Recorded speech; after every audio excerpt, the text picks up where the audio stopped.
Picture this. A man stands in a crowded hall. The room is tense, eyes locked on him, waiting for a reaction. An insult is thrown his way, a threat whispered. Most men would flinch, defend themselves, stumble over their words. But this man doesn't move. His face is stone. His silence is louder than their shouting. And in that moment, everyone else feels it. He owns the room. That's fearlessness. Not noise, not bravado, not pounding your chest. It's the ability to stay unshaken while everyone else collapses under pressure. But here's the truth. Machiavelli knew nobody is born without fear. Fear lives in all of us. The difference between the weak and the powerful isn't who feels it, it's who controls it. Most men spend their lives trying to be liked, admired, comforted. They build their strength on applause, on other people's approval. And when that disappears, so do they. But the rare few, the dangerous few, learn what Machiavelli taught centuries ago. Fear is more reliable than love. Fearlessness isn't about killing fear inside yourself. It's about mastering it so completely that no one else ever sees it. And that's exactly what we're diving into: how to project untouchable calm when chaos hits, how to turn fear into a weapon instead of a weakness, and how to embody the kind of composure that makes people hesitate before crossing you. Stay with me, because once you understand this, you'll stop chasing bravery and start commanding respect. Fear is the most primal currency in human behavior. Before power, before love, before loyalty, there was fear. It kept tribes together, it kept armies marching, it kept rulers alive. Machiavelli, writing in The Prince, didn't dress it up in poetry. He wrote bluntly, "It is safer to be feared than loved if you cannot be both." And the reason was simple. Love is fragile, but fear is reliable. Most men misunderstand this. They think fear is something to be eliminated. They imagine fearlessness as the absence of fear, charging into danger, blind, reckless, untouchable. But that's not fearlessness. That's stupidity. A man with no fear isn't brave. He's a fool waiting to be destroyed. The truth Machiavelli understood is that fear itself is not the enemy. It's an instinct, a signal. It warns you of risk, of betrayal, of danger in the shadows. To deny it would be to blind yourself. The difference between the strong and the weak is not who feels fear, but who owns it. Weak men let fear control them. They hesitate, they over-explain, they shrink when challenged. Powerful men take fear into their hands, sharpen it into awareness, and wield it as a weapon. History is filled with examples. Think of Julius Caesar crossing the Rubicon. The Senate called it treason. His own men trembled at the thought of marching against Rome itself, but Caesar didn't flinch. Did he feel fear? Of course. The stakes were life or death, but he projected absolute certainty. And that projection, that performance of fearlessness, crushed the hesitation in his ranks and turned them into loyal fanatics. Or look at Alexander the Great. He faced armies larger than his own, terrains more brutal than any soldier had seen, and yet his calm under fire was legendary. When his men looked at him, they didn't see a boy leading them. They saw a king who seemed incapable of panic. That illusion, that mask of fearlessness, carried him through battles he should have lost. This is what Machiavelli meant when he emphasized appearances. Men judge what they see, not what you feel. You may tremble inside, but if you appear steady, you become steady in their eyes, and that's enough. Fear doesn't need to disappear for you to look untouchable. It only needs to be hidden. Now contrast that with the average man. He feels fear and immediately broadcasts it. His voice shakes, his excuses spill out, his body language betrays him, and in that moment, he becomes prey. Because here's the brutal truth. People don't follow men who flinch. They follow the man who looks like he cannot be broken, even if that's a lie. Psychology backs this up today. Researchers talk about emotional contagion, the idea that fear, confidence, or calm spreads like a virus in groups. One man panicking can infect a room with chaos, but one man holding the line with stillness can freeze an entire mob. Fear and calm are both contagious. The only question is which one you choose to transmit. Machiavelli saw this centuries before science confirmed it. He understood that rulers are actors as much as leaders. The show of fearlessness was not optional, it was survival. And the same is true today. Whether you're in a boardroom, a relationship, or a fight, people are watching how you carry fear. Show it openly, and they will smell blood. Hide it, master it, project calm, and they will assume you're untouchable. This is why Machiavelli placed so much emphasis on image. A prince doesn't need to be fearless. He only needs to look fearless long enough for others to lose their nerve. In the end, power doesn't go to the man without fear. It goes to the man who makes everyone else feel their own fear more than his. And that's the first step toward real fearlessness. Stop trying to erase fear. Start trying to control how it appears. Because in the theater of power, it's not about what you feel inside. It's about what they see and what they believe about you. Fearlessness is not a gift, it's a discipline. No man is born untouchable. Every soldier, every ruler, every predator has felt his heart race before the strike. The difference lies in training. Machiavelli believed a prince must always be preparing for war, even in times of peace. Why? Because when the storm arrives, it's too late to practice. The same is true with fearlessness. You cannot wait until the knife is at your throat to decide how to carry yourself. You must train long before. So, how do you practice fearlessness? First, through restraint. Most men expose their fear through words. They defend, they explain, they chatter to mask the silence that makes them uncomfortable. But silence is where power begins. To practice fearlessness is to train yourself not to answer immediately, not to react in panic, not to let your fear slip out through your tongue. Imagine someone accuses you, insults you, or challenges you. The ordinary man rushes to defend himself. The Machiavellian man waits.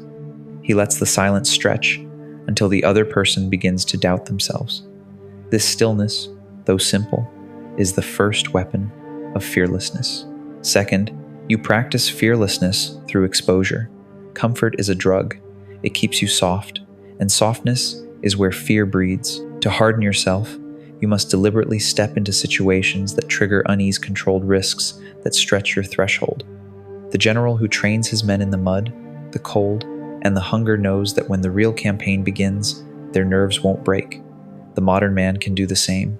Face rejection, embrace solitude, go without the things you think you need. Each time you survive without crumbling, your fear loses its grip. Third, you practice through observation. The fearful man is always looking inward, trapped in his own anxieties. The fearless man turns his eyes outward. He studies the battlefield, the boardroom, the opponent across the table.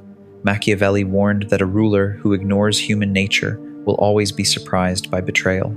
But the one who studies people quietly, relentlessly, rarely is.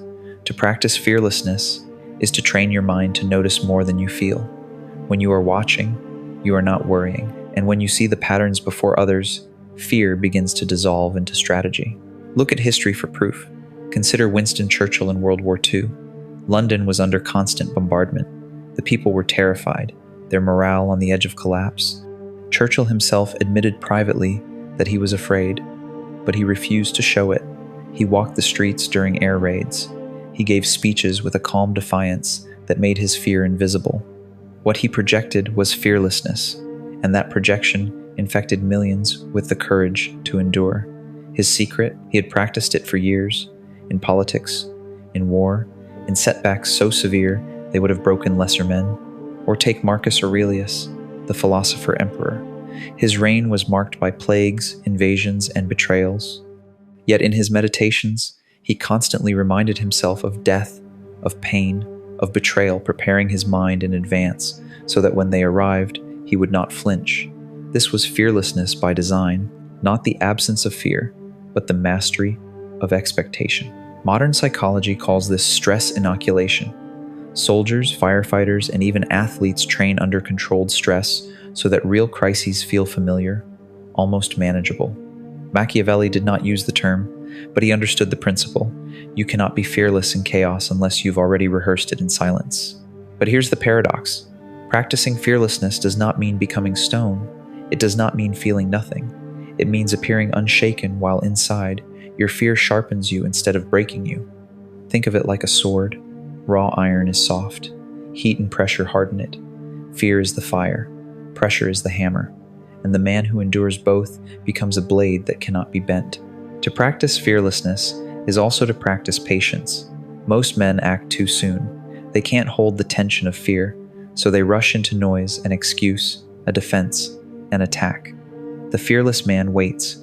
He lets his enemies reveal their cards. He lets his rivals overreach. He lets the storm pass until the perfect strike presents itself. Patience makes fearlessness look effortless. And finally, you must practice solitude. No audience, no applause, no hand to hold. Because in solitude, you learn whether your fearlessness is real or just performance. When you can sit in silence with your thoughts, when you can endure the weight of your own mind without distraction, you are training the deepest form of fearlessness, the kind that doesn't need validation to stand firm. This is what Machiavelli wanted rulers to understand. Fearlessness is not a speech. It's not a mask you put on at the last moment.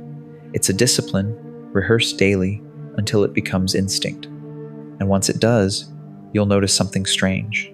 Fear never disappears, but it stops controlling you. You carry it, you use it, you project calm, and the world mistakes that calm for invincibility. And that mistake is where your power begins. Fear is not just something you conquer within yourself. If you stop there, you've only won half the battle. The real Machiavellian truth is this: fear is not only something to master, it's something to wield. It is much safer to be feared than loved if you cannot be both. That sentence has been misunderstood for centuries. It doesn't mean cruelty for cruelty's sake. It doesn't mean terrorizing people until they revolt. It means this: love is fragile. It depends on others. Fear, on the other hand, lives in you. You can control it. You can generate it. You can project it at will. Think about love for a moment. People love you when you serve their desires. When you please them, flatter them, give them what they want. But desires change. The crowd that cheers you today will boo you tomorrow the moment you fail to entertain them. Love is temporary, conditional, fleeting. A ruler or a man who builds his foundation on being liked is like building a fortress on sand. The first storm washes it away. But fear cuts deeper. It doesn't rely on generosity or good moods. It relies on survival. People may not always admire you, but if they fear disappointing you, fear betraying you, fear stepping out of line, then they remain under your control. That is why Machiavelli insisted fear is safer, because fear doesn't change when emotions do. Now, here's the crucial point. Fear must never turn into hatred. A tyrant who brutalizes his people, humiliates his soldiers, or abuses his allies will eventually collapse. History is full of kings who confused cruelty with power, only to be overthrown in blood. Fear must be balanced with respect. Machiavelli advised rulers to use calculated fear, never reckless fear. Make people respect your silence, your restraint, your calm dominance, not tremble at random violence. Fear should stabilize power, not destroy it. Look at Roman history. Julius Caesar was loved by the people, but that love is exactly what threatened the Senate. They feared his popularity more than his armies, and that fear led to his assassination. Augustus, who followed him, understood the lesson. He didn't seek applause. He built an aura of calm inevitability. People feared crossing him because his silence, his precision, made him unreadable, and that fear kept him in power for decades. Fast forward to the modern world. In business, the boss who wants to be loved by everyone loses authority. Every decision becomes a negotiation, every demand softened, every conflict avoided. But the boss who carries quiet authority, who isn't afraid to say no, who doesn't rush to explain himself, creates a subtle fear of disappointment. Employees might not adore him, but they respect him. They measure themselves against his standard. His fear doesn't crush them, it disciplines them. This is how Machiavelli would tell you to wield fear, not as a club, but as an aura. A ruler doesn't need to shout threats. A general doesn't need to whip his men. A man doesn't need to announce consequences. He needs only to let people feel that crossing him has weight. And silence, as we've seen before, amplifies that weight. Fear also creates clarity. When people love you, they flatter you, they lie, they tell you what you want to hear. But when people fear you, they reveal themselves. They show you their loyalty or their betrayal with no middle ground. Fear strips away masks, forcing truth into the open. That's why rulers, who ruled with fear, often survived longer than those who ruled with affection. Love creates illusions.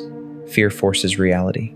Psychology even backs this up. Studies on authority and obedience show that people are more consistent in following rules when there's a fear of consequence, even small ones, compared to when there's only encouragement. Fear stabilizes behavior. Love fluctuates with mood. Machiavelli knew this centuries ago. Without the science, he observed it in human nature. But here's where the balance comes in. If all you wield is fear, you burn too fast. If all you wield is love, you're too soft. The Machiavellian art is to wield fear beneath a mask of composure, to create respect that feels heavy but not suffocating, to make people whisper about you but never unite against you, to become the man whose silence carries more threat than another man's screaming rage. And here's the part most men never understand. Fear doesn't always come from aggression. Sometimes it comes from restraint. Think of the man who doesn't react to insults, who doesn't defend himself against slander, who doesn't chase anyone's approval.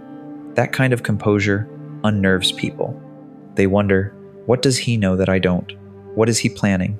Why doesn't he flinch? That uncertainty is fear, and it costs you nothing but discipline. This is how you wield fear as a weapon, not by crushing every opponent, but by making sure no one ever feels safe opposing you. Fear is not the whip. Fear is the shadow that follows your presence, the silence that fills the room after your name is spoken. Machiavelli would say, do not seek to be loved, because love ties you to the moods of others. Do not seek to be hated, because hatred consumes both sides. Seek instead to be feared with respect, because fear stabilizes, focuses, and secures power in a way that applause never can. The man who wields love must constantly perform. The man who wields fear simply stands, and the world shapes itself around him. Fearlessness becomes real power when it leaves the realm of theory and enters action. Machiavelli wasn't writing for dreamers or philosophers. He was writing for men who needed to survive wars, conspiracies, betrayals, and shifting alliances. To him, fearlessness wasn't about running into battle recklessly. It was about acting when others froze. It was about moving decisively when the crowd was still calculating. Consider Alexander the Great. He was outnumbered again and again, facing armies twice or three times the size of his own. Yet he advanced, not because he ignored danger, but because he understood something vital. Hesitation is more dangerous than risk. By acting boldly, he struck before his enemies could organize, and that fearlessness became his legend. Machiavelli would say, Alexander's true weapon was not just his army, it was his refusal to wait. His enemies feared not just his strength, but his speed, his unpredictability, his willingness to act without hesitation. Now look at modern contexts. In politics, Winston Churchill is remembered as a man who refused to bend to Hitler when the rest of Europe sought compromise. He wasn't fearless because he didn't see the danger. He was fearless because he saw it clearly and still moved forward. Fearless leaders don't pretend the danger isn't there. They acknowledge it, weigh it, and then strike, while others are still trying to talk themselves into courage. That is Machiavellian fearlessness, moving through fear, not around it. Psychology calls this action bias. When uncertainty is high, most people freeze or delay. They want more data, more reassurance, more permission. But the man who acts decisively in those moments instantly commands power. People assume he must know something they don't. His action creates authority. This is why Machiavelli stressed decisiveness. When fear rules the room, the first man to move rules the room. But fearlessness also shows in restraint. Think of a man in a heated negotiation. His opponent shouts, threatens, tries to intimidate him. Most would flinch, rush to answer, or concede something just to relieve the pressure. The fearless man stays calm, silent, unreadable. His composure is its own kind of violence. The other side grows anxious, mistakes the silence for confidence, and overplays their hand. Fearlessness here isn't about charging, it's about holding. Machiavelli valued this just as much as bold strikes, the ability to appear immovable, untouchable, above the chaos. And sometimes fearlessness is choosing solitude when the crowd demands conformity. Remember Machiavelli himself. Exiled from Florence, disgraced, cut off from politics, most men would have begged, bargained, or compromised to claw their way back. He didn't. He retreated into silence, studied human nature, and wrote The Prince. That was an act of fearlessness, refusing to play the game he could not win, and instead creating a new one. His words outlived every man who mocked him. Fearlessness is not always loud. Sometimes it's the refusal to be pulled by desperation into a losing battle. Even in business, this law holds. Think of Steve Jobs returning to Apple after being ousted. He cut projects ruthlessly, ignored popular opinion, and bet everything on a handful of bold ideas. To the fearful, it looked reckless. To Machiavelli, it was pure power, ignoring the noise, trusting calculation, and moving where others hesitated. Fearlessness in business doesn't mean gambling blindly. It means choosing the path everyone else is too timid to walk, and walking it with conviction. But here's the warning. Fearlessness must be disciplined. The fool confuses recklessness with courage. He charges into battles he doesn't understand, takes risks without strategy, mistakes noise for strength. That man dies quickly. True fearlessness is always paired with calculation. Machiavelli taught that fortune favors the bold, but not the blind. Boldness without strategy is suicide. Boldness with calculation is empire. So, how do you practice this? Start small. In daily life, fearlessness might mean speaking last in a meeting instead of rushing to be heard. It might mean holding your silence when accused instead of scrambling to defend yourself. It might mean walking away from shallow approval, even if it costs you friends. These are Machiavellian acts of fearlessness because they go against instinct, against fear of being misunderstood or disliked. Each time you resist that fear, you sharpen your edge, because at the heart of Machiavelli's philosophy is this: the world belongs to the man who moves when others freeze. Fearlessness is not the absence of fear. It's the refusal to let fear dictate your moves. And every act of restraint, every act of boldness, every moment of stillness under pressure trains you for the day when your fearlessness will decide the game. That's when people begin to whisper. That's when rooms grow quiet when you enter, because they sense something rare, a man who doesn't bend where others break. And in a world full of fragile egos and trembling voices, that kind of presence is indistinguishable from power itself. Machiavelli believed the battlefield was the ultimate test of fearlessness. Not because men face death there, death is certain in any life, but because war exposes who bends under pressure and who doesn't. To him, fearlessness was the difference between a commander who inspires men to fight and one who watches his army scatter the moment danger appears. Look at Hannibal Barca. Outnumbered, far from home, cut off from supply lines, yet he marched his army, including elephants, across the Alps into the heart of Italy. Every advisor told him it was impossible. The mountains, the snow, the enemy waiting on the other side. Any rational man would have turned back, but Hannibal didn't. His fearlessness wasn't reckless, it was calculated audacity. By doing what no one thought possible, he paralyzed Rome with shock. That march alone gave him psychological dominance before the first sword was drawn. This is Machiavellian fearlessness, creating fear in your enemies by refusing to share their hesitation. Now, compare him with those who lacked that quality. Many rulers in Machiavelli's time lost everything not because their armies were weak, but because their leaders hesitated. A pause, a delay, an attempt to wait for better conditions, and suddenly fortune shifted. Enemies regrouped, opportunities vanished. To Machiavelli, waiting for perfect circumstances was the greatest weakness. Fortune, he wrote, is a woman. If you don't seize her boldly, she slips away. The fearless man may bleed, but the hesitant man loses everything. Consider Napoleon. He rose from obscurity to emperor because he embodied decisive fearlessness. On the battlefield, he moved with speed, striking before his enemies could coordinate. Off the battlefield, he rewrote laws, crowned himself emperor, and bent Europe to his will. His downfall didn't come from fear, it came when his boldness tipped into overreach. Russia, the endless winter, the stretched supply lines. Even then, soldiers followed him into impossible battles because his fearlessness was contagious. This is another Machiavellian truth. Men rally around those who seem unshaken. They would rather follow a bold commander into hell then a timid one into safety. But Machiavelli also knew fearlessness wasn't just for generals. It was survival for common men too. In his Florence, conspiracies, betrayals, and sudden violence were part of daily life.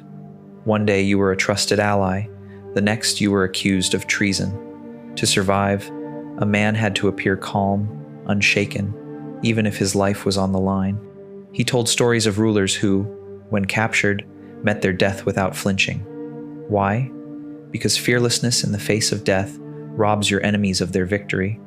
If they cannot make you tremble, they cannot truly conquer you. Modern survival has changed battlefields, but the principle remains: a CEO facing economic collapse, a soldier in the chaos of urban warfare, a man standing in front of a crowd turning against him. In all these moments, fear magnifies weakness. The one who stands firm, who acts as though the outcome was already his, bends reality in his favor. This is psychological warfare, Machiavelli's favorite kind. Victory often comes before the battle begins, in the mind of the enemy, and nothing unbalances the enemy more than a man who appears fearless. But here's the deeper layer. Fearlessness isn't just about inspiring others, it's about controlling yourself. Soldiers look at their general, citizens look at their ruler. If they see fear, panic spreads like fire. If they see calm, even in defeat, order remains. Machiavelli wrote that a prince should never show fear, even if he feels it, because perception is power. The man who hides his trembling is more dangerous than the one who shouts his courage. There's also a spiritual element here. Throughout history, warriors and leaders alike have used ritual, faith, or philosophy to cultivate fearlessness. The Stoics taught that death is natural, so why fear it? Samurai meditated on dying daily so that when the moment came, they would already be prepared. Machiavelli may not have been a Stoic or a samurai, but he understood the principle. Men who train their minds to embrace loss, death, or betrayal become unshakable. And the unshakable man is the one fortune favors.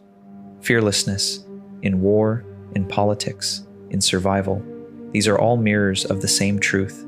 Life is conflict. To hesitate is to lose. To act boldly, even imperfectly, is to win. Machiavelli would tell us today what he told princes 500 years ago. Fortune belongs to the audacious. The fearful man waits for permission. The fearless man seizes what others only dream of. And when the smoke clears, when the bodies fall, when the power shifts, who remains? Not the cleverest, not the most admired, not even the strongest. The one who endures is the man who faced chaos, stared it in the eye, and did not break. Fearlessness in leadership isn't about shouting the loudest or pretending you don't feel fear. It's about mastering the art of appearing unshaken so others project their confidence onto you. Machiavelli understood this better than anyone.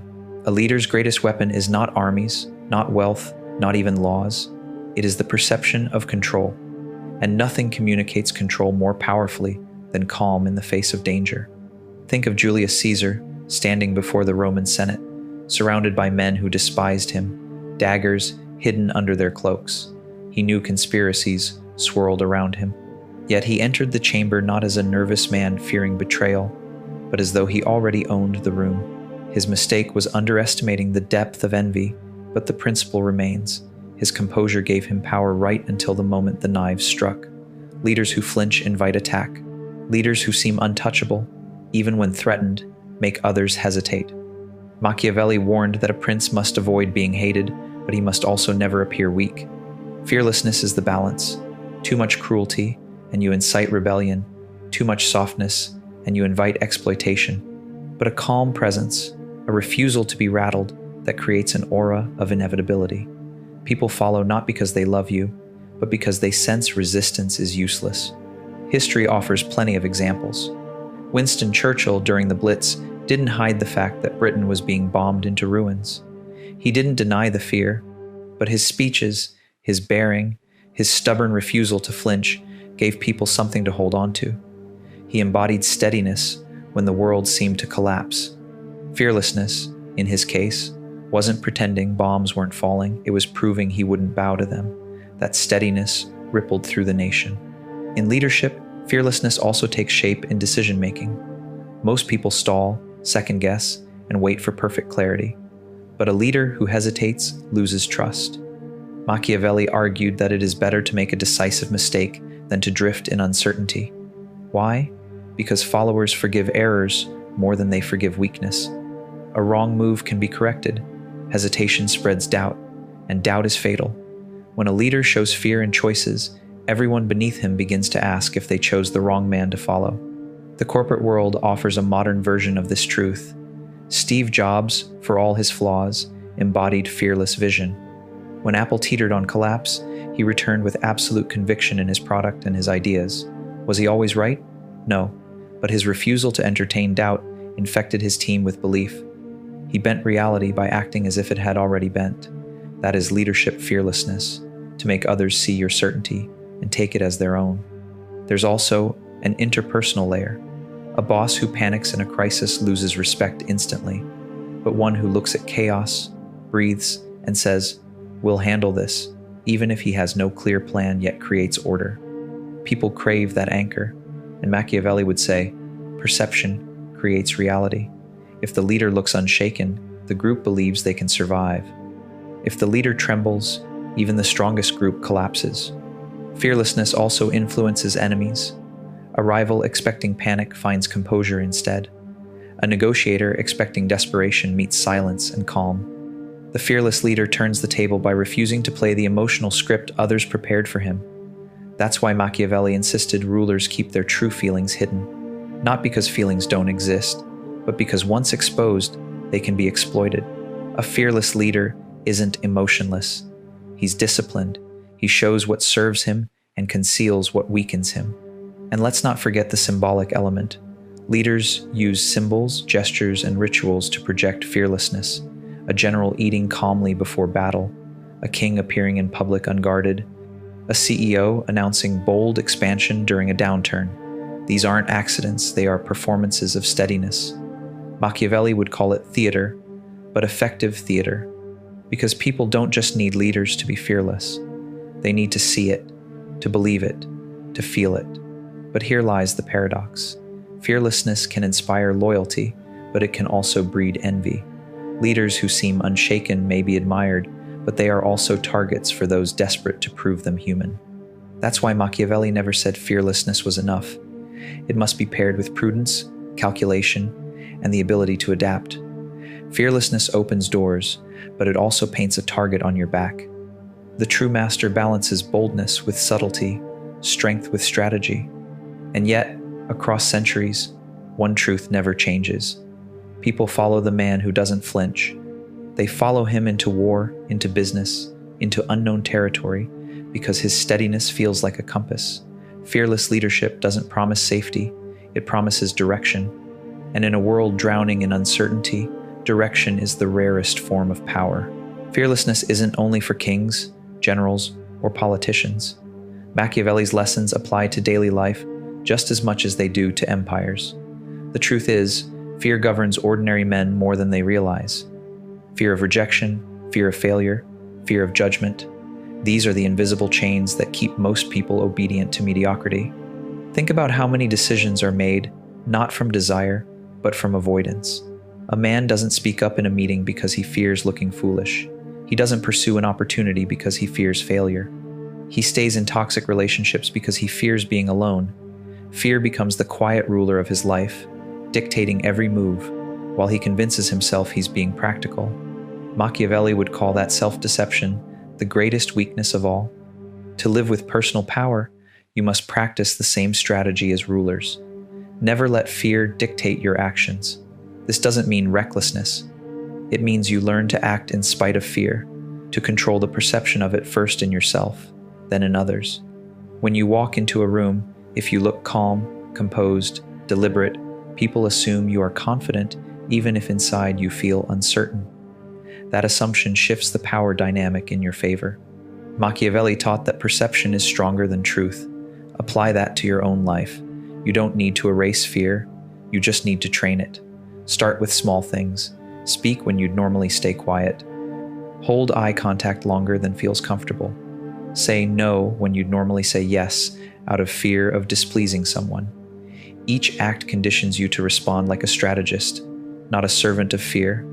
Because once you stop being ruled by fear in daily life, you stop being ruled at all. Fearlessness in Machiavelli's time was forged on the battlefield, in courts of intrigue, in the shadow of daggers, and the rise and fall of kingdoms. But don't mistake this for history alone. The battlefield exists today, it's just dressed differently. Your wars are fought in boardrooms, in negotiations, in the quiet moments where your decisions either build your future or hand it over to someone else. Fear still rules most men. Fear of losing their job, fear of being rejected, fear of speaking the truth, fear of walking alone. And that fear keeps them obedient. They trade power for comfort. They tell themselves it's safer to avoid risk. But Machiavelli would say the opposite. Safety without courage is slavery. To live Machiavellian fearlessness today is not about chasing danger. It's about walking into pressure without flinching. It's when you ask for the raise others are too scared to demand. It's when you start the business everyone else laughs at until it's too late. It's when you confront betrayal calmly, not with weakness, but with cold resolve. It's when you choose silence over explanation because you know your value does not need to be defended. This is fearlessness in practice, not recklessness, not arrogance, but control. The ability to act while others hesitate. So now, ask yourself, where does fear still rule you? What conversations have you avoided? What moves have you delayed? What parts of your life are still controlled by the opinions of people who don't matter? The truth is, if you wait until you feel ready, you'll never move. Fearlessness isn't the absence of fear. It's the refusal to let fear write your story. If this message struck something in you, don't just scroll away.